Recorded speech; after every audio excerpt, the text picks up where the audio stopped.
And I have to tell you that House Bill 4018 delivers that in 2027.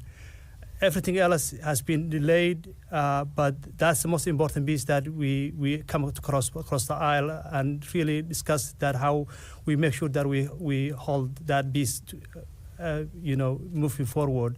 And finally, what I will say that to you is that we also Senate Minority Leader was saying that we passed Senate Bill 1502, which really, more importantly, as accountability. We want to make sure the Secretary of State here is loud and clear as a legislator is that we want him to come back to us in 2027 with a bill that really moves the needle forward in terms of the campaign contribution limits.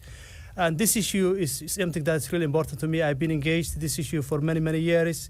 And the reality is that Oregonians are asking that, and we plan to deliver that message. And anytime that you create a new system, the reality is that you will make mistakes, and you need to be very careful how you approach that. That's what Secretary of State asked us, and that's what we hear from him, and that's what we deliver for this measure.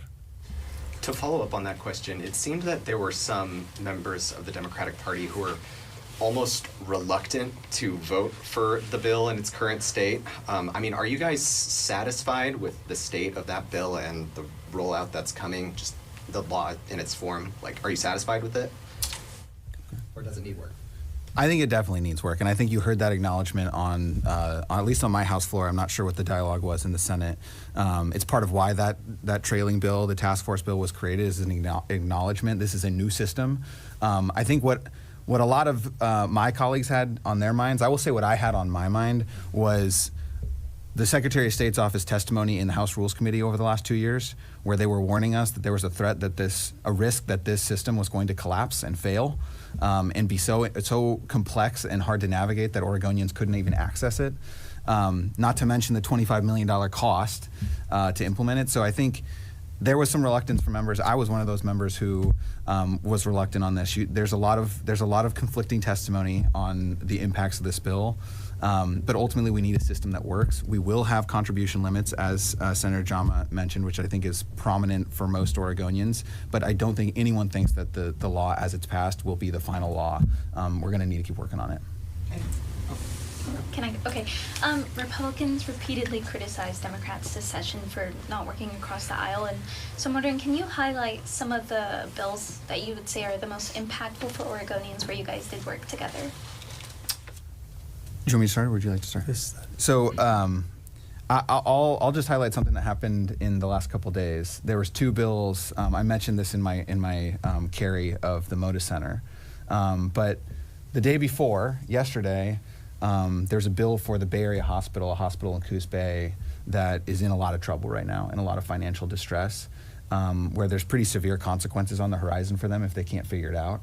And that is a bill that does not benefit directly my constituents, nor the constituents of Representative Rob Noce from Southeast Portland, who took a leadership role in this bill. And both sides of the aisle came together. And by the way, there was concern from both sides of the aisle as well. It was a complex bill.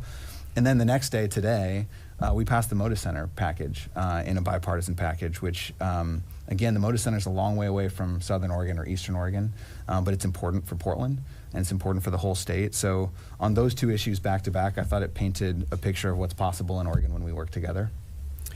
And thank you. And for me, it's similarly the Mora Center, the collaboration between the two chambers. That's a really good example of collaboration.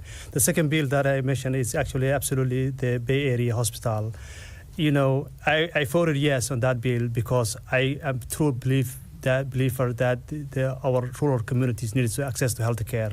That's 100% for me why I voted. It's a value-based vote. If I voted no, that bill would have died. So that's a real collaboration between us and our colleagues on the Republican side of the aisle. So those are examples that we collaborated. And also another one is the Senate House Bill 4018, the campaign finance reform bill as well. Can I ask, there was clearly some consternation, at least in your caucus, Leader Bowman, today, because there was apparently an agreement on a task force for guilty and fitty that according to Representative Chaichi, got rolled on your side of the building, Leader Jama. And I know that this is something that people have very strong feelings about, but can you help me understand what happened? Yeah, so there was a task force to examine two tax breaks that exist in Oregon law right now. GILTI and FDII are the acronyms. Don't ask me to tell you what those stand for. You can Google it. And that task force was designed to study those tax breaks and figure out if they're working. What is the outcomes of having those tax breaks? This was a part of the discussion in the disconnect proposal. Should we disconnect? Should we not disconnect? And candidly, I think many legislators didn't have a deep understanding of what the intended purpose and outcomes of those tax breaks were. So the idea behind this task force was to study that. I supported that bill. I wanted that bill to pass. It didn't pass. That won't be the end of the work. In fact, I think what you're going to hear probably pretty soon is an announcement of a work group that will convene in the interim to answer those same questions with the same people who would have been at the table for the task force. So we're going to find a way to gather the information anyway. Did the Senate not like it? No, thank you. I think that's a really important question. And I think there was no role for Senate Representative Chaichi. I think what happened was that we have a process. We had conversations about the bills that are coming to the Senate, and we vote count, and really the vote wasn't there. That's really what happened. There was no other thing behind trying to, kill the bill or anything like that. It's just simply we didn't have the vote to pass the bill. Leader Bowman, you've announced that after this session, you're going to be having this oversight over how laws are working. Can you tell us when that information is coming? And two, it seems like lawmakers are going to be picking the bills that they will be looking at. I mean, how will Oregonians be able to tell you what's not working if you're holding your own selves accountable when that's already part of your job to be looking at what's working and what's not? What public input will there be, and when can we hear about that? Yeah, good question. So I think you're referring to outcomes reviews. This is a new tool that we're introducing to legislators where we're asking legislators to identify bills or priorities that they passed and then conduct oversight on the impact of that legislation.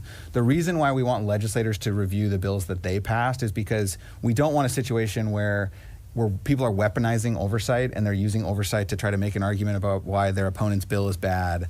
We want it to be someone who actually has an invested interest in the program working, in producing the results that intended to. And public engagement is a huge part of that. So like for the outcome review that I'm going to be conducting is about the Dolly Parton Imagination Library, a program I'm passionate about. But the questions we're going to be asking are about implementation, are about rollout. How quickly is this being adopted? Which counties is it most successful in? How is the cost for implementing at the agency? And part of that will be talking to parents enrolled in the program and the local partners who are doing it on the ground. So yeah, the hope is that this was an additive oversight mechanism on top of the existing oversight that we have through our committee structure in the legislature. Will the public be able to say this bill isn't working? Can you look at it? Because I understand your concerns about lawmakers weaponizing it, but members of the public who you work for. Yeah, absolutely. I mean, any legislator could choose to use this tool to conduct oversight. So I absolutely welcome recommendations and suggestions. Sometimes it might be better to use the committee oversight process for the type of oversight that you might be talking about, but I'm totally open-minded there. We have one more minute. I just wanted to ask, you guys talked about the wins around immigration and responsive federal enforcement. And I'm just wondering, you guys had a lot of success in passing some of those priority legislations, but anything that was kind of left on the table that you guys know you're going to have to address? I know investment in universal representation, $2 million less than the request, so is that something that you guys know you'll have to come back to, just kind of what to expect in the next few months? You've been a leader on this issue. I think for me, really, this issue has been a critical part of the work that we have done this session. We have passed so many important bills that holds federal government accountable. In terms of, but it's ongoing work, and the reality is that we don't know what the next year, next month, next week is going to look like in terms of the Trump administration's attacks on the immigrant refugee community. That's something that really we know is coming, but we don't know how it's going to play out. So the 2027 session is going to be keep eyeing on the ground while also trying to strategize what else can we do to support our immigrant refugee community.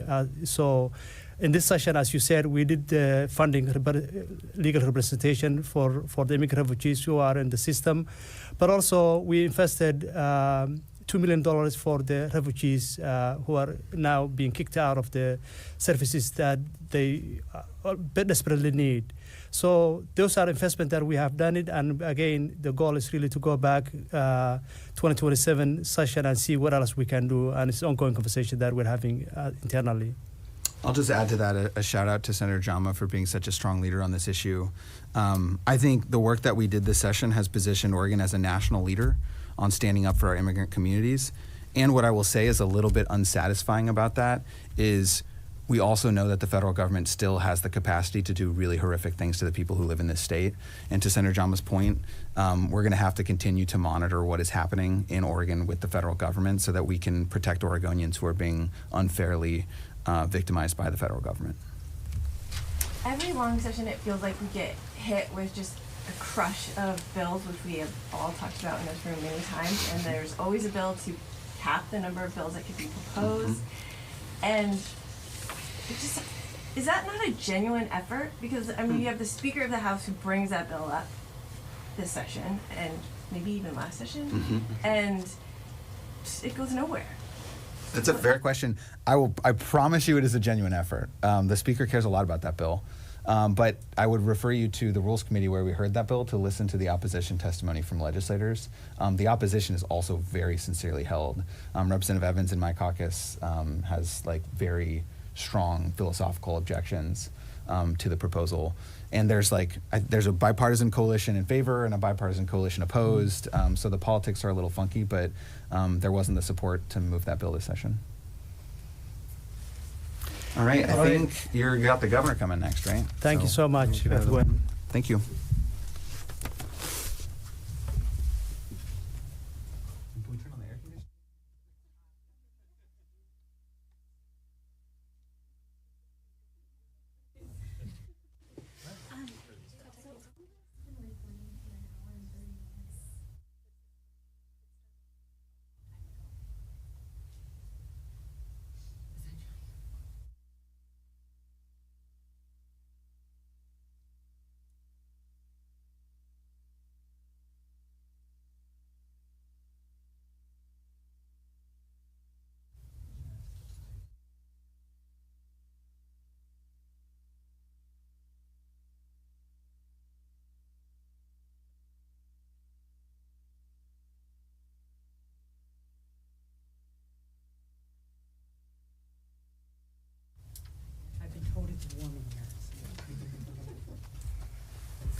Well, good evening, everyone. Happy sunny day.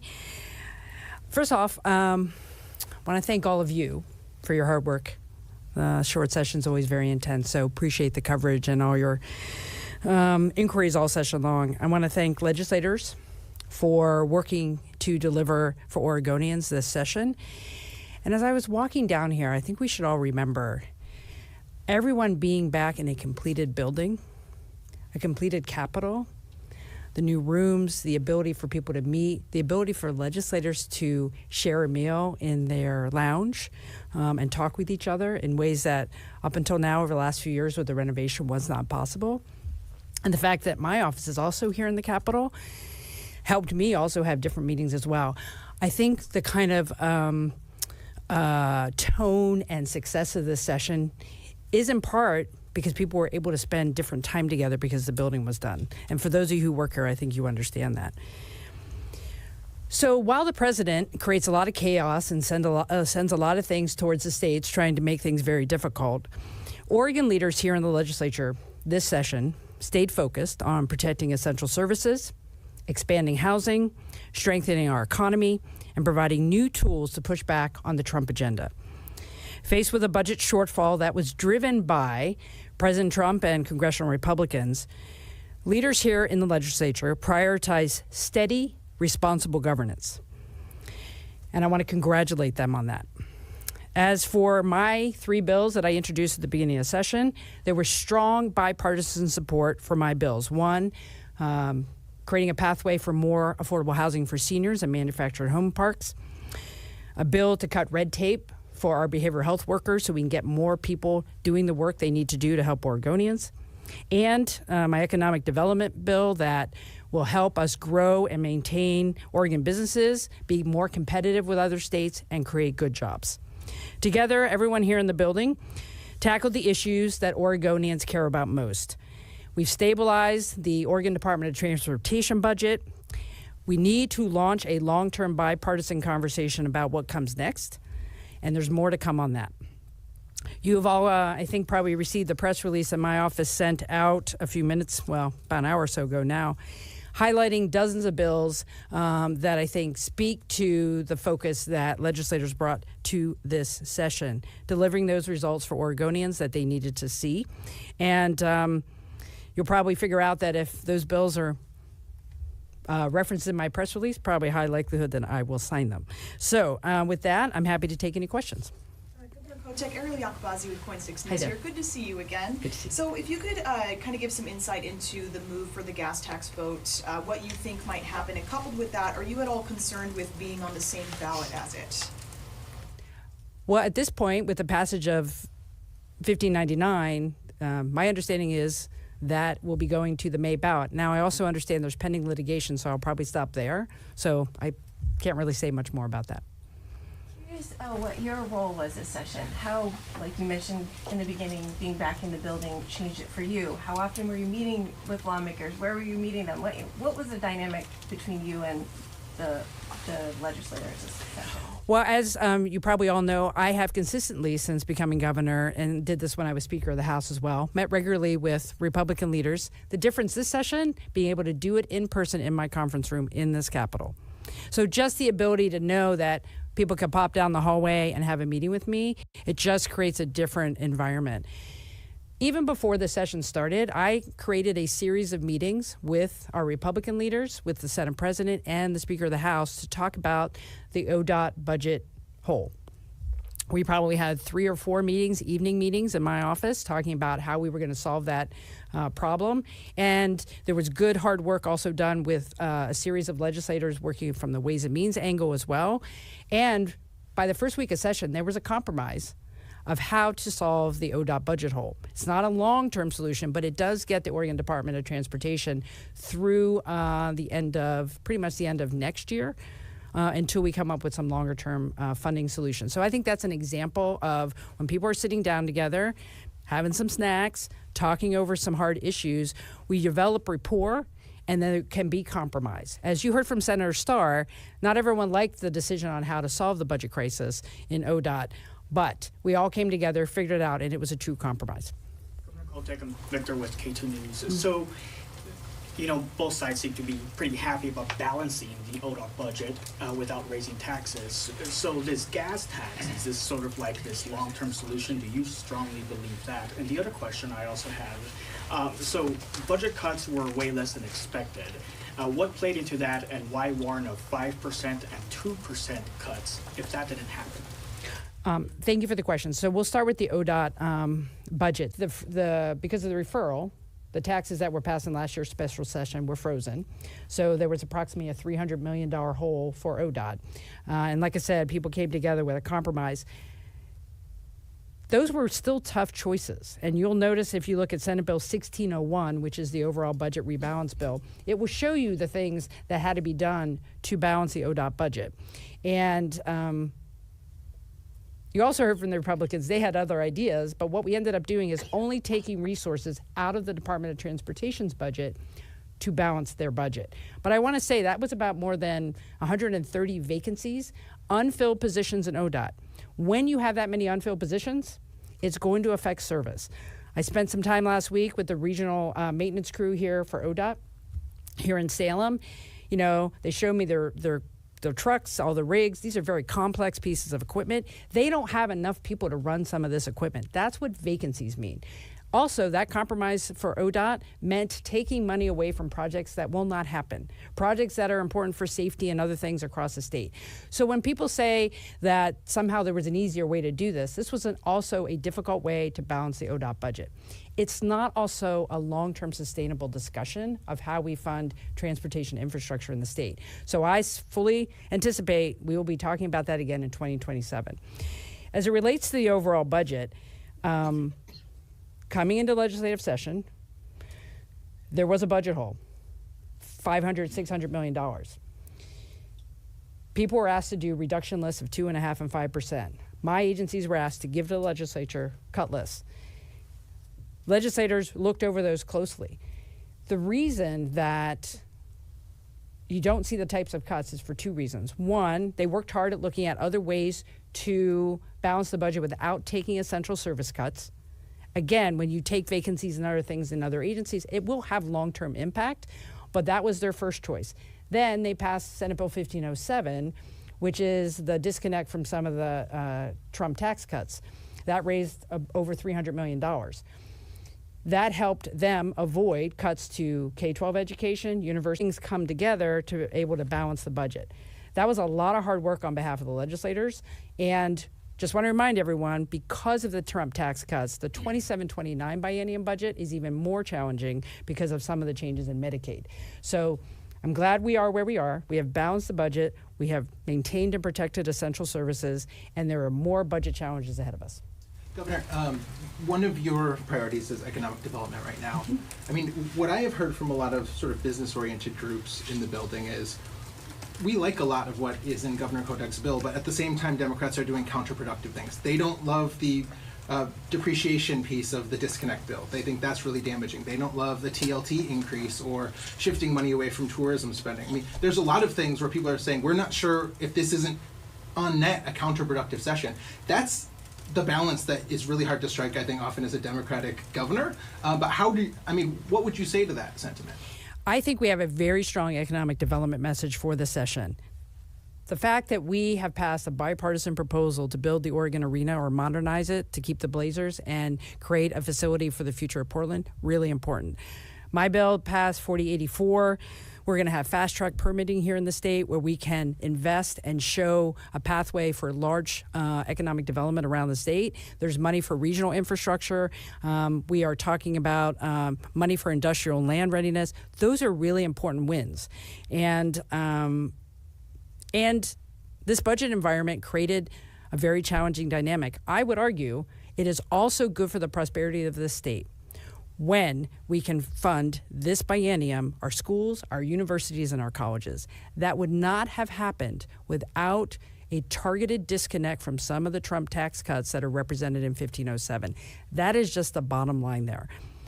I think cutting our schools would be bad for our state and bad for our economy. And I think legislators did a good job of trying to be very measured in that approach. There were a lot of people came in earlier in session where they wanted to disconnect from all of those tax breaks. That's not what happened. So I think it was thoughtful, strategic work to say we need to do something because we got to balance the budget, because that's also bad for our economy if we cut our schools. I have one more quick question. Just the Bay Area Hospital thing was a very big bill in this building for the last 2 days, and I mean, I'm not sure I've seen this much emotion when bills passed.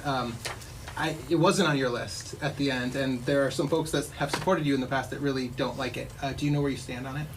Yeah, well, I'm going to have to review the bill, but my understanding is, given the nature of the fiscal crisis facing that hospital, it was important to do something in this session. We have a crisis of access to rural health care right now across the state, and that's one of the reasons we worked so hard to make sure the state was well positioned to get some of the rural health care money that came out of Washington, D.C. That's why I have fought for more maternity care services.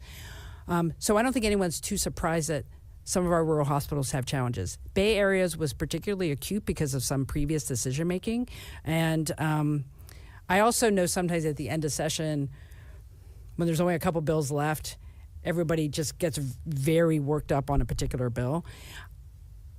If people are concerned about the money that is backing up that hospital, that can be revisited next year.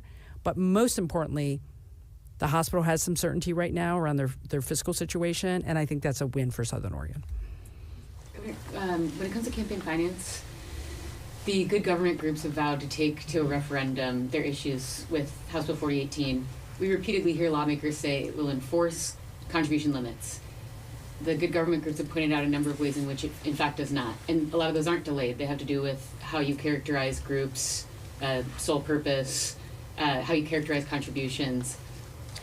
they've said if you sign this bill, they will go to the referendum. What would you say to them? Will you sign it? Are we preparing for another referendum on or rather, a long-delayed referendum on campaign finance? I'm going to review the bill. There's a lot in there, so I'm not going to say whether I'm going to sign it or not at this point. Were you involved in any of those conversations with campaign finance? I was not. Not personally. However, I kept reminding people that we need to stay the course that was established in the 2024 session, to establish contribution limits and not to delay their implementation. There are other things in that bill that I need to understand.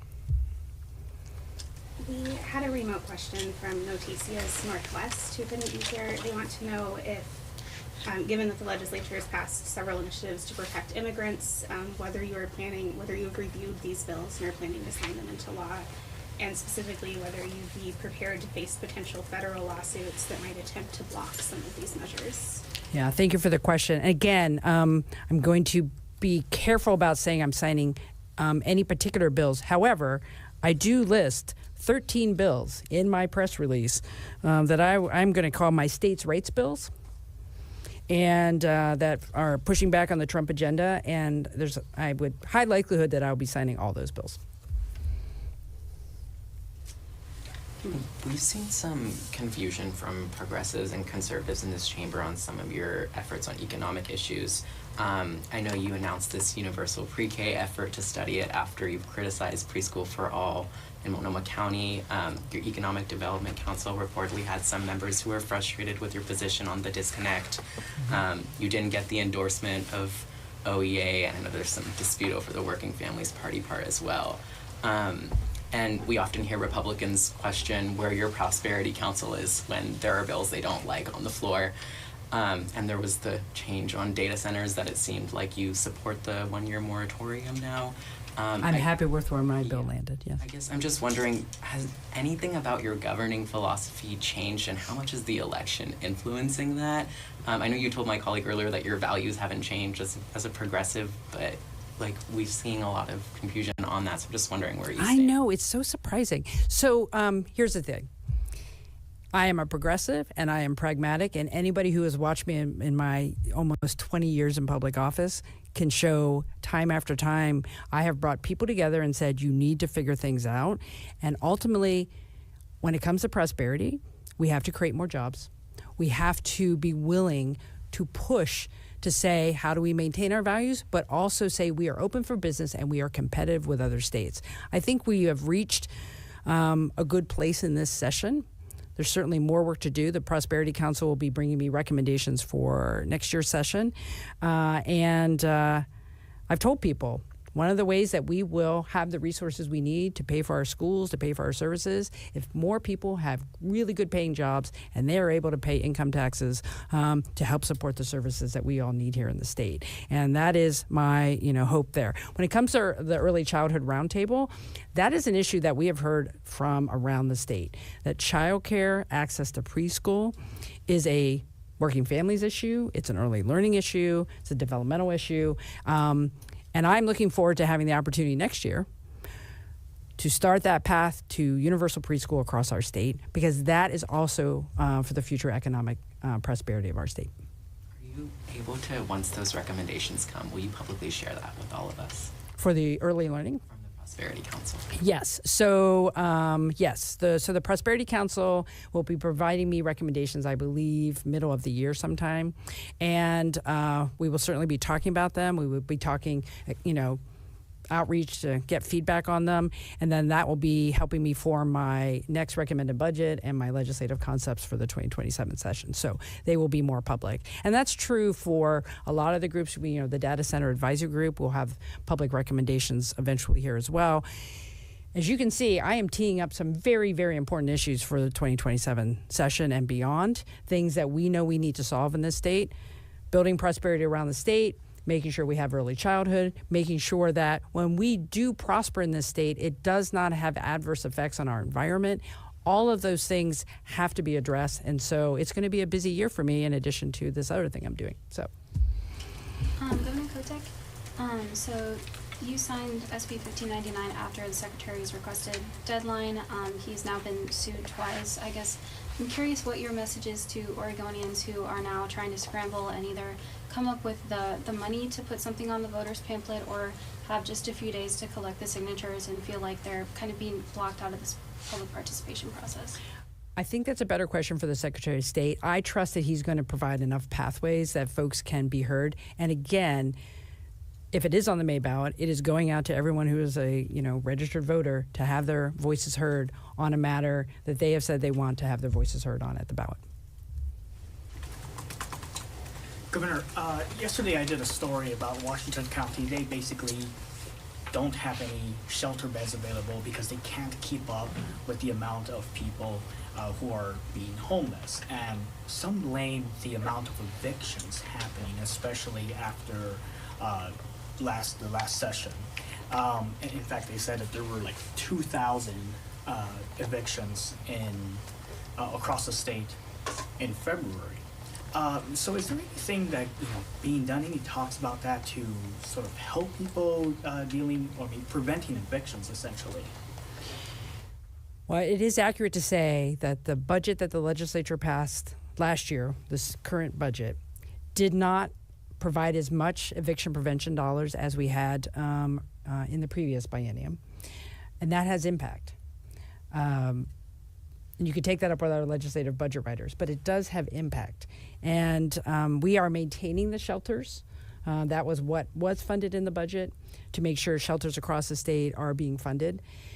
What is happening to help there is making sure the eviction money that we do have, there was some eviction prevention money in this year's budget, making sure that it is being maximized in local communities. So instead of paying 100% of rent, maybe get to 80% so more people can be served. So we're all having to look at, and community providers are looking at how you can make your money go further and serve more folks. We're also making sure on the shelter side that there's more robust rehousing efforts happening. So when folks are coming into shelter, their stay is shorter so they can get into housing faster. So we can help move people into shelters and then out of shelters so you can maximize the number of shelter beds we have. But I'm going to be very honest. I'm sure you're seeing in Multnomah County and in the city of Portland, they're going to have less dollars for the services that are currently underway to help folks who are experiencing unsheltered homelessness. We are in a budget crisis. We're going to see some of that. And so what I would urge Oregonians across the state, we've built a system that is working for folks. We're going to have to do more. We're going to have to dig deep. We're going to have to figure out how we can do as much as we possibly can with the dollars we have, because it does not get easier in the next 2-year budget because of the changes in Washington. Cannot say enough, one of the most disappointing things about this session from my standpoint is the hundreds of millions of dollars that legislators had to put in the budget to fund changes to Medicaid and SNAP that have the dual purpose of kicking people off programs and then making it more administratively burdensome to run those programs. That is a direct effect of President Trump's bill and what Congress passed. That is less people getting help. That is costing us more money, and that certainly does not help us serve people when we need resources for folks who are suffering. Two more. We went into this session obviously with a lot of state lawmakers staring down the same weird gray area between what you can and cannot do when it comes to federal law enforcement, immigration tactics. Yeah. Is there anything you look at in this session that feels like a big win? And is there anything that you're like, we have not resolved that, it is still way too ambiguous, we need to come back to it next year, no doubt this will come up in your campaign for governor again? What would you say about that? Well, with the Trump administration, we learn literally daily about new things, and we have to think of new ways to protect our state and stand up for our citizens. And I counted at least 13 bills in my press release that range from public lands to law enforcement wearing masks to all kinds of range of issues that we only have to take up in Oregon because of what the Trump administration is doing. So I would anticipate if the tools that are going to be passed this session don't completely help, there will be more bills next year to make sure we can do what we can here in the state. I guess, sorry, maybe you might just credit specifically immigration enforcement. Mm-hmm. Well, I think the ones you're seeing that folks have worked hard to understand what we can do as a state and try to push in an area that, frankly, we didn't think we'd have to deal with, like federal agents for example, wearing masks. There's a bill to address that. Making sure that when people come to your home that they actually have to have a warrant. It's surprising we actually have to have legislation for this, right? So other things around discrimination, healthcare facilities, educational settings, all of these things. Legislators put their best foot forward. They said, let's try these things. They're going to come into law, see if they work. If we not, we'll be back next year. We have to protect our communities. We should not be having these kind of due process conversations in our state. Just to follow up on that, there was an interesting bill that passed the House both this session and last session that Representative Evans pushed that would have clarified the National Guard's role. It didn't pass the Senate, so it's kind of a moot point. But I'm curious if you got engaged in that conversation at all, or if you would be supportive of that concept. Yeah, I saw that bill and really appreciated Representative Evans and others bringing it forward. It's exactly what I was doing in Portland. Pushing back on the Trump administration, saying the Oregon National Guard should not be used in situations like the president was trying to do. And we did win in the courts. And as a governor who will continue to do that, right now we don't need the bill. Maybe in the future we would, depending on who has this job. So I can anticipate it would probably be back next year, depending on how the elections go. Governor, do you think the Blazers should have any amount of fiscal responsibility for the Moda Center renovation above and beyond, I guess, cost overages? Oftentimes we see NBA teams paying for a piece of their arenas or arena renovations, and that doesn't seem to be part of the plan this time. Well, what's interesting about the current financial arrangement with the Blazers in Portland, the NBA actually pays the city of Portland to have the Blazers. There is money coming into the city of Portland for the arrangement for the Blazers to be there. So it's not just people taking money out of Portland. There is money coming into Portland from the NBA to have the team there. This is a publicly owned facility. Moda Center, Oregon Arena, however you want to refer to it, that will be modernized without any new taxes. And that will be our asset, ours and like the global public. It'll be our asset. Now, the primary tenant is the Blazers. We still have to negotiate a very, I think, complex deal, but we're going to get the best deal we can for Oregonians who will want to see their team playing in a modern facility that we own as the public. And it's a unique deal compared to other states, but then we don't have sales taxes and other things. So I believe that this is a great first step. We're going to get the best deal possible for Oregon, and the economic impact of keeping not only the Blazers, but all the activity at the Moda is really important for the state. Like, no, you don't necessarily